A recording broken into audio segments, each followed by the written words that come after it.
clearly last night there was a hell of a rainfall, and the river started rising.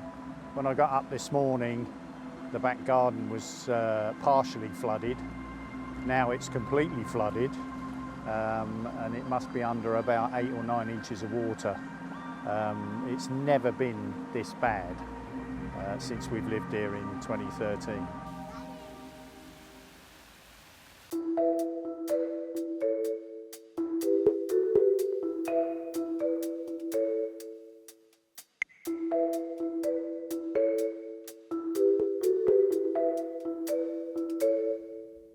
It's a great experience to sit at a pub and the tide comes in. And what else can you do if you're going to be late home to your wife and you say the tide come in? I didn't want to get my new shoes wet, for Christ's sake.